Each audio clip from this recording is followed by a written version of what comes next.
परम आदरणीय प्रधानाचार्य महोदय जी, मुख्य अतिथि महोदय आदरणीय सरपंच साहब, मेरे दादो साहब, सम्माननीय गुरुजनों, गांव से पधारे हुए मेहमानों और प्यारे सहपाठियों। 26 जनवरी को गणतंत्र दिवस के रूप में मनाया जाता है, ये तो हम सबको मालूम है। अब इस लोकतंत्र की राह पर चलते चलते हमारी शिक्षा व्यवस्था किस राह पर आकर खड़ी हो गई है, आज मैं उसके बारे में कुछ निवेदन करना चाहूँगी। हमारे देश में दो तरह की शिक्षा व्यवस्थाएं चल रही हैं, अमीरों के लिए अलग, गरीबों के लिए अलग। अमीरों के लिए प्राइवेट स्कूल, गरीबों के लिए सरकारी स्कूल।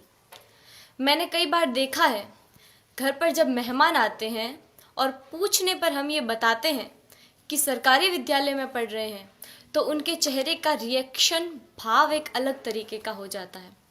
तब मुझे बड़ा दुख होता है। उन सभी लोगों से मैं ये निवेदन करना चाहूँगी कि आप बहुत बड़ी गलतफहमी में हैं, क्योंकि शिक्षा का जो स्रोत है, शिक्षा जहाँ से आती है, वो आदरणीय शिक्षक है। शिक्षा ऊंची बिल्डिंगों से, बड़े बड़े गार्डन से, अच्छी बसों में सफ़र करने से या एसी रूमों से शिक्षा नहीं आती है। शिक्षा आती है शिक्षकों से, और वहाँ पढ़ा रहे सभी शिक्षक राजस्थान सरकार या किसी भी सरकार द्वारा आयोजित शिक्षकों को चयनित करने की परीक्षा में असफल रहे हुए लोग हैं, जिनको सरकार ने शिक्षक बनाने से इनकार कर दिया है। वो सभी लोग वहाँ पढ़ा रहे हैं।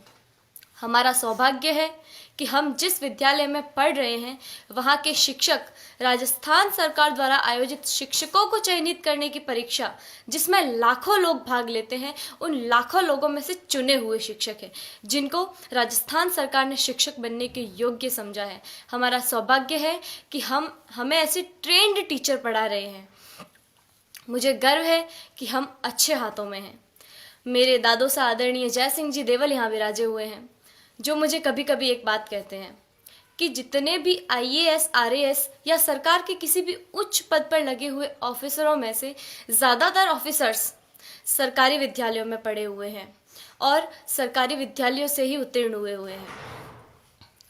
वर्तमान में एक डॉक्टर, एक इंजीनियर, एक वकील, एक बिजनेसमैन, यहाँ तक कि इन विद्यालयों में पढ़ा रहे शिक्षक भी अपने बच्चों को सरकारी विद्यालयों में पढ़ाना नहीं चाहते हैं। आखिर क्या कारण है? इसका कारण है संसाधनों का अभाव। मैं आप गांव वालों से भी एक निवेदन करना चाहूँगी कि कहीं कोई गरबा हो, गणेश चतुर्थी हो, कोई आयोजन हो, कोई ऑर्केस्ट्रा हो या कहीं धरना देना हो, तो आप लोग हज़ारों की संख्या में पहुंच जाते हैं और हज़ारों की तादाद में रुपया खर्च करते हैं, लेकिन इस विद्यालय की तरफ कभी किसी ने झांक कर नहीं देखा।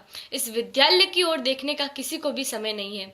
मैं आप गाँव वालों से ये निवेदन करना चाहूँगी कि जितना जोश आप उधर उन कार्यक्रमों में दिखाते हैं, उतना ही जोश आप इधर इन विद्यालयों के लिए दिखाएं। भविष्य में संजोगवश हम सरकारी विद्यालयों में पढ़ रहे छात्रों में से कोई प्रधानमंत्री या और कुछ बन गया, तो सबसे पहले तो हम ये कोशिश करेंगे कि भारत की तमाम सरकारी स्कूलों को एक उच्च स्तर पर ले आए, ताकि भविष्य में भारत में एक ऐसा समय आए कि सभी बच्चे सरकारी विद्यालय में पढ़ रहे होंगे। मुझे जो कहना था वो कह दिया। मैंने जो कहा वो गलत है या सही, मुझे नहीं पता। इसका निर्णय तो आप लोग ही कर सकते हैं। मेरे जो मन में था वो कह दिया।